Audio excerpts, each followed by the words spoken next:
Thank you very much, and good morning to all of you.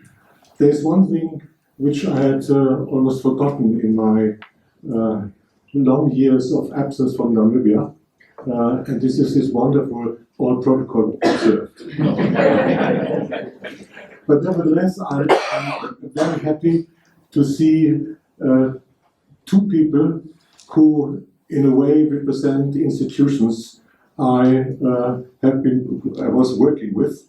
So this number one, the Minister of Justice. The Minister of Justice who is here. We met when we were still lecturing at the university, and as you know, I spent my first year in Namibia in 1990 in your house with the former late Dr. Chiryange.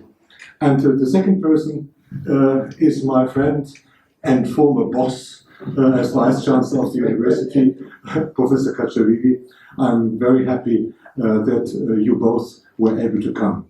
But maybe I should also add, looking in this direction, I see the Ombudsman, and he is now a very respected person.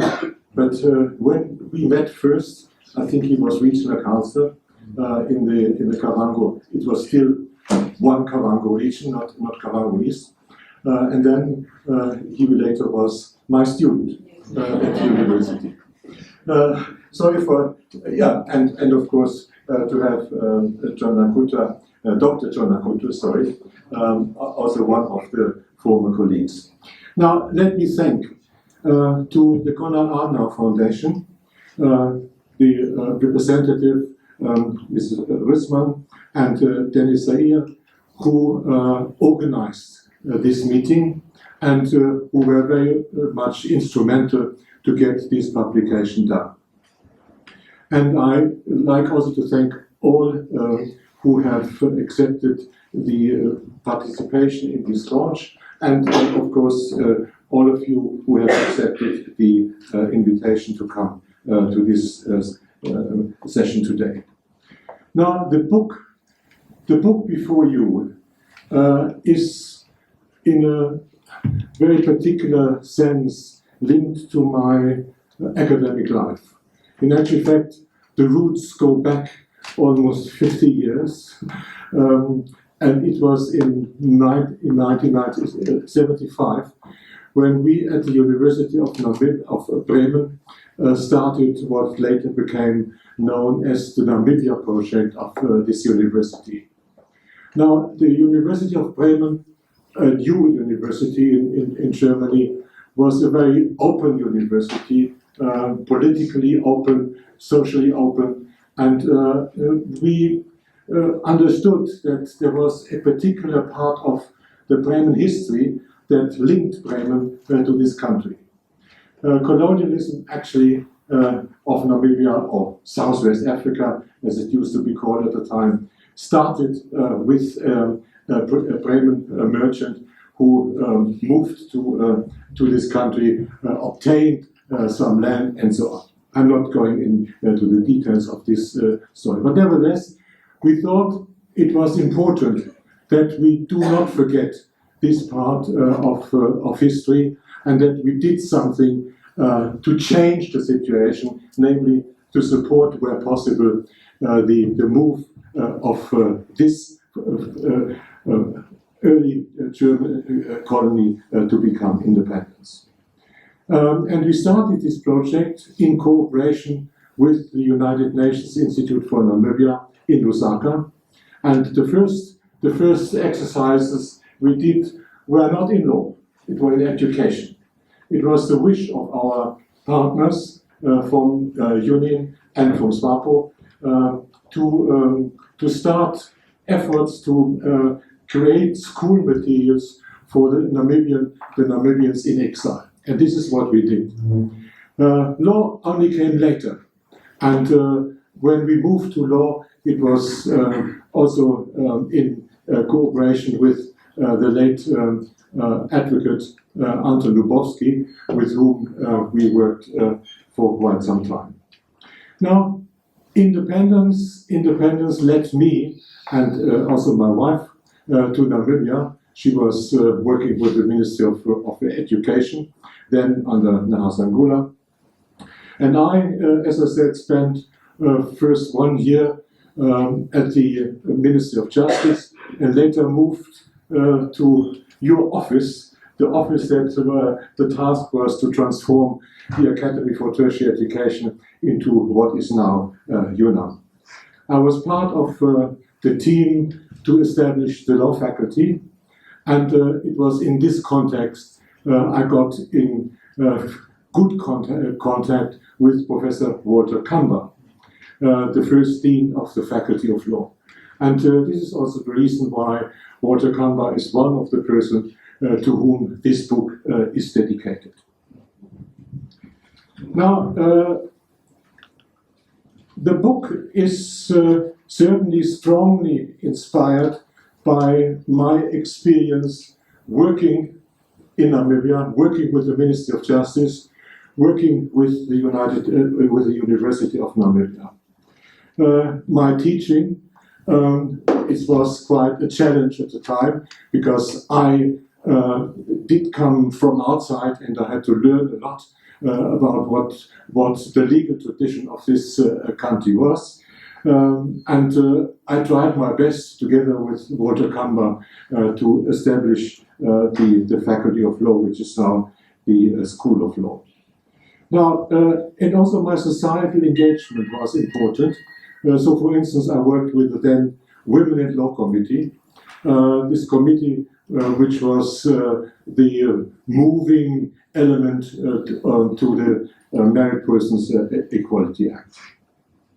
And I was able to do some research, and for some reasons, traditional authorities and customary law became my speciality in this respect. And this is why the book is dedicated to a second person, namely Peter Kauluma, the then senior traditional counsel of the Ondonga Traditional Authority, with whom I had the pleasure to work for many, many years.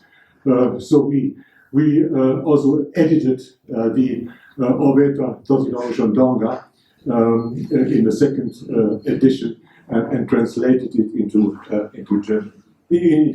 English. Now, the first edition of this book came out some 8 years ago, and it was published by Wolters Kluwer as part of their international Encyclopaedia of Law, Constitutional Law. So this is a series of publications on the constitutions, basically of all countries of the world. So if you want to know something about the constitution of Chad, I hope there is one, then you may find a monograph on this. So this is a large exercise, this international encyclopedia, which you normally will find only in libraries, because a normal person like we will certainly not be able to pay for it. What also means that this only a limited number of people, of course, have access to this publication. The book was, the first edition was co-authored by Dr. Anne Schmidt and Dr. Clement Mapaule. Both were closely related also to me and my academic exercises. Anne Schmidt studied for 1 year at the University of Namibia in the then Faculty of Law, and she did her doctorate on Namibian competition law. A very interesting study. Basically, the same applies to Clement Mapaule, who was very close to me. I think I supervised his bachelor thesis, his master thesis, and also his doctoral thesis. Unfortunately, he was not available anymore for the second edition, but nevertheless, parts of what he contributed to the first edition are still included in this second edition before you. Now, the second edition again appeared as part of the already mentioned International Encyclopaedia of Law, but in addition in the format which you see here in front of you. And I think special thanks go to the Konrad Adenauer Foundation that they were able to negotiate with the first publisher to give a license for this publication here in Namibia. Originally, the book was planned to appear on the 30th anniversary of Namibia. So in line with exercises we had before, some of you may know that we published a first book on the Namibian Constitution at the 10th anniversary, and I think there was one on the 20th anniversary, on the 25th anniversary. But due to the corona issue, it was not possible to organize everything for this book to come out exactly in the year 2021. But nevertheless, we are happy that sometime later it was possible. Now, the structure of the book follows basically a system which you will find applied in all publications of the International Encyclopaedia of Law. Nevertheless, we found that some expectations in this structure were not so helpful to us, and we negotiated some change. So it basically follows, but it has some exceptions. Now the book has 5 parts, and each part has several chapters. The first part is on history and the general situation of the country.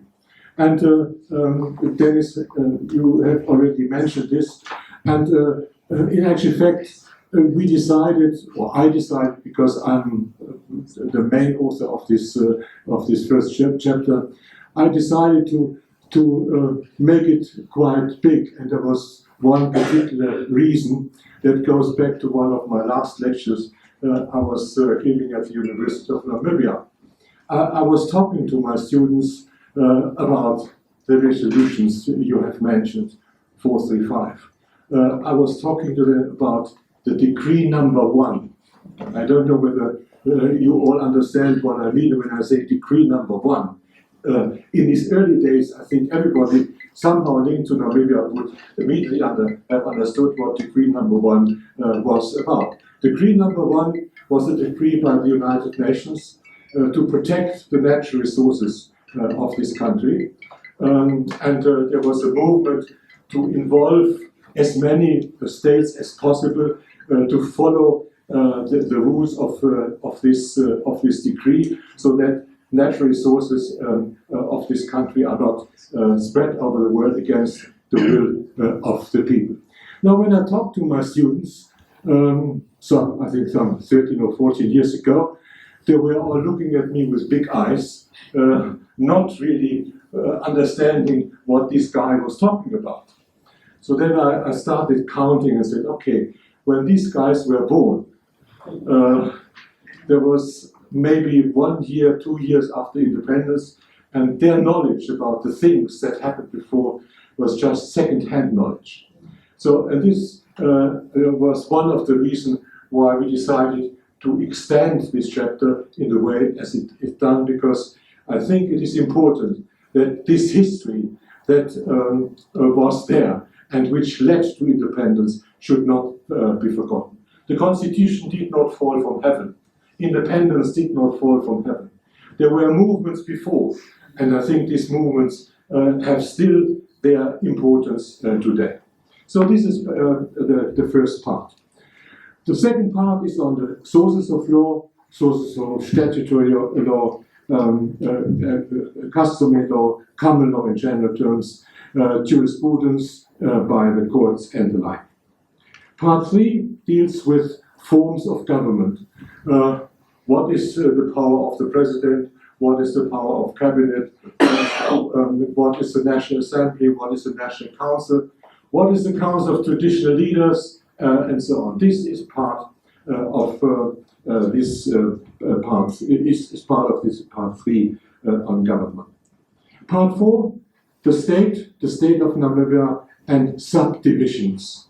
Now, I think there was right from the beginning a very heavy discussion about the subdivisions of this country, decentralization, and what powers and authority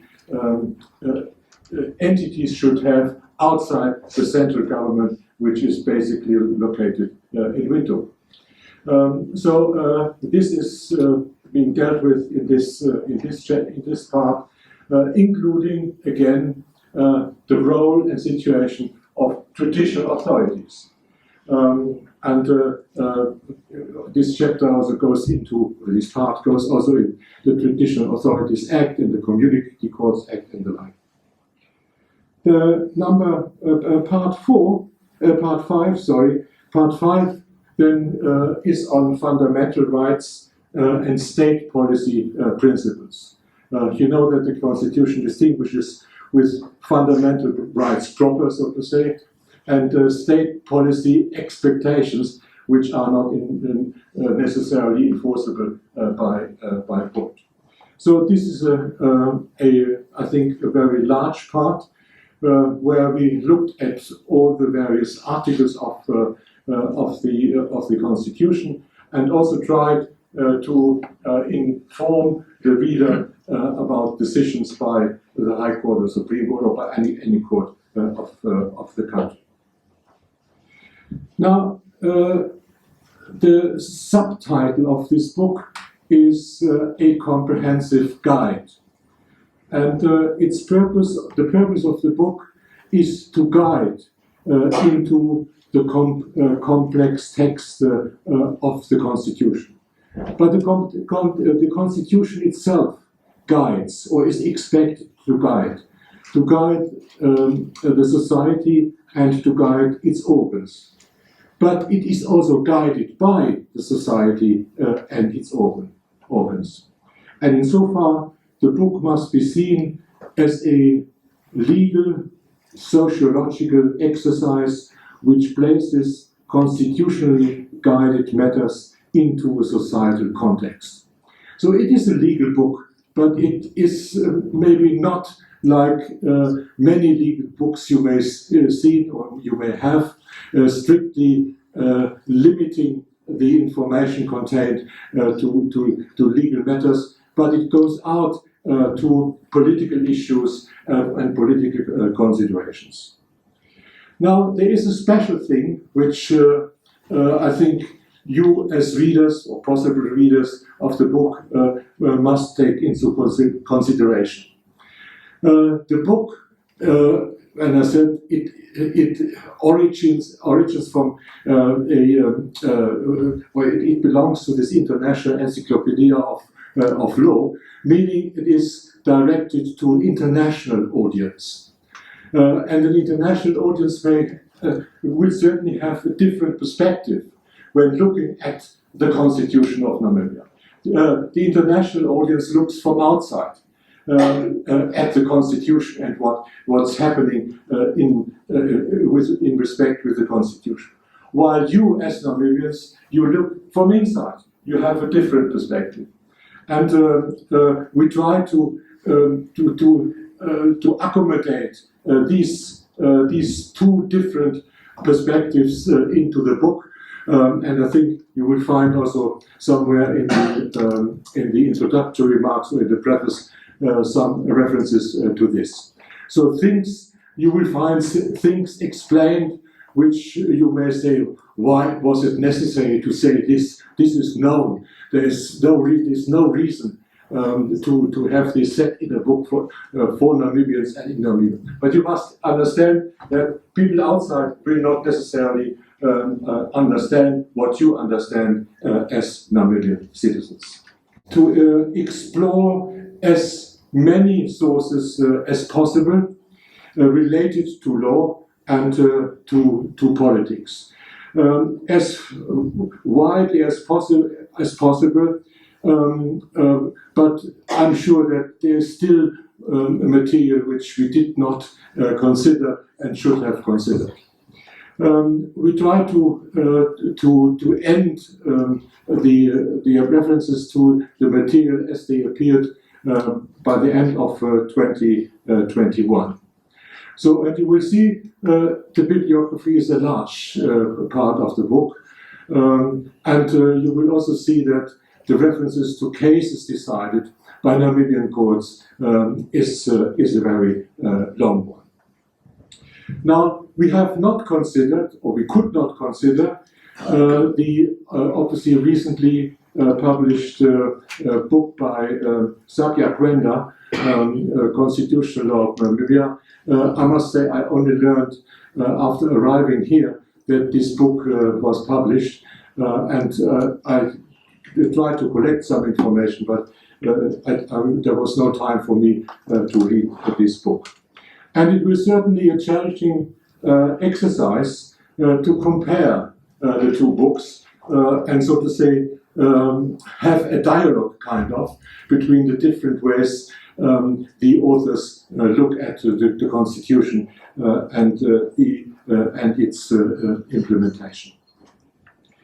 Now, and you will also not find anything on the recently discussed issue of sexual orientation after the decision of the Supreme Court and the movement in the National Assembly.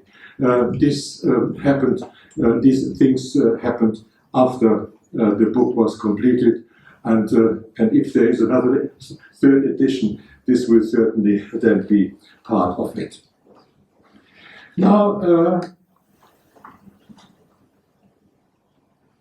I think I should also say something about a possible future as far as this publication is concerned. From my point of view, there is never a last word on the Constitution and matters guided by it. A living constitution, as I think the Namibian Constitution is a living document, will always be part of a societal process.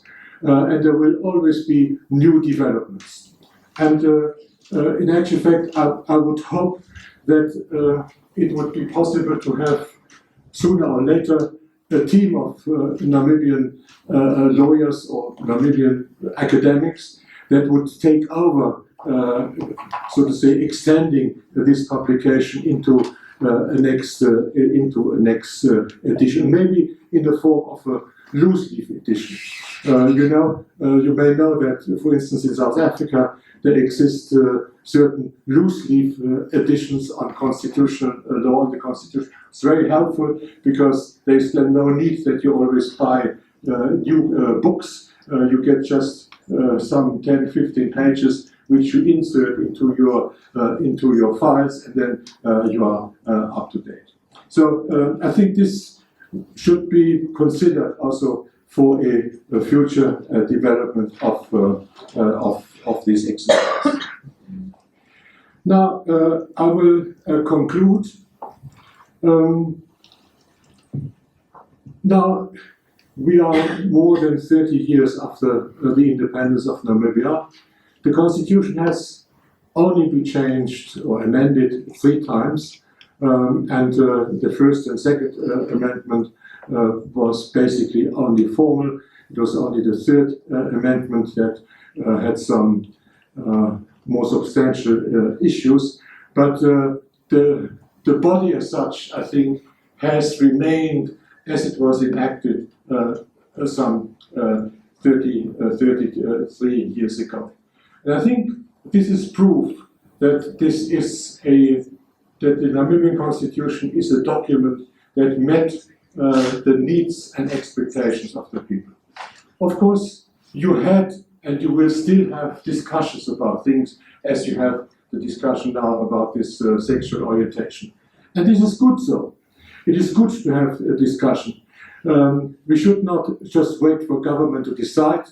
We should have a movement in the society that takes up matters and comes then to more or less generally accepted solutions. So, and I think working at this book in the last 3 years, updating it, amending it to the second edition, I must say I enjoyed very much reading, in particular the court cases, the many court cases, the reported ones, and to some extent, at least as far as accessible to us, the non-reported cases. And when you look at these cases that were decided by the courts in the 33 years after independence, then you see really a wealth of arguments and a wealth of ideas that have supported this Constitution of Namibia to remain a living document. I think with this I would like to conclude. Thank you very much.